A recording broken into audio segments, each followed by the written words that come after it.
आप किस शहर में रहते हैं और वो शहर कितना आपके रहने लायक है? शहरी एवं आवास मंत्रालय ने इसको लेकर एक रिपोर्ट जारी की है।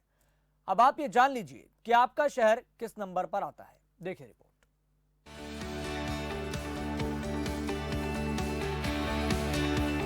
केंद्रीय आवास एवं शहरी मामलों के मंत्रालय ने ease of living index India 2020 यानी जीवन की सुगमता के आधार पर रिपोर्ट जारी की है। रहने के लिहाज से बेस्ट शहर में बेंगलुरु ने बाजी मारी है, तो वहीं पुणे और अहमदाबाद जैसे शहर भी लिस्ट में टॉप पर हैं।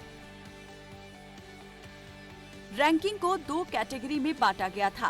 पहली कैटेगरी में उन शहरों को रखा गया है जिनकी आबादी 10 लाख से ज्यादा है।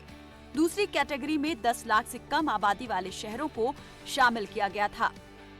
कैटेगरी में मुख्य रूप से 3 पिलर्स को पैमाना बनाया गया: रहने की गुणवत्ता, दूसरा आर्थिक योग्यता और तीसरा विकास की स्थिरता।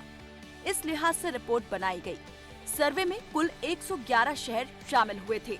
सबसे पहले आपको दिखाते हैं उन टॉप 5 शहरों के नाम जो 10 लाख से ज्यादा आबादी वाले हैं, लेकिन रहने के लिए सबसे ज्यादा बेहतर हैं।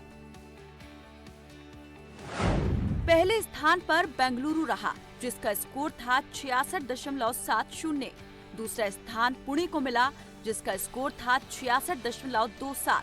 तीसरा स्थान अहमदाबाद ने हासिल किया, जिसका स्कोर रहा 64.87। चौथा स्थान चेन्नई को मिला, जिसका स्कोर था 62.61।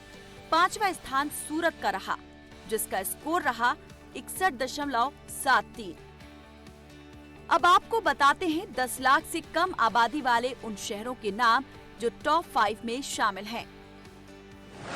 पहला शहर शिमला रहा, जिसने स्कोर किया 60.90। दूसरे स्थान पर भुवनेश्वर, जिसकी रैंकिंग रही 59.85। तीसरे पर सिलवासा, जिसका स्कोर था 58.43।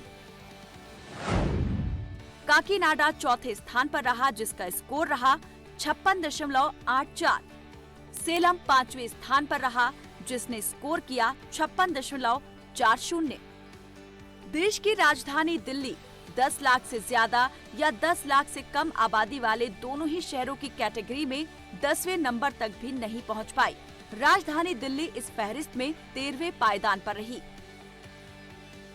Ease of living index India 2020 की जो लिस्ट सामने आई है, उसमें 10 लाख से ज्यादा आबादी वाले शहरों में रहने के लिहाज से बेंगलुरु जहां टॉप पर रहा, तो वहीं 10 लाख से कम आबादी वाले शहरों में शिमला को पहला स्थान मिला।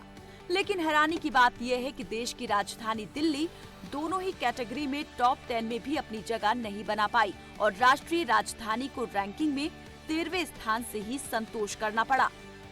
न्यूज़ डेस्क, खबर फास्ट।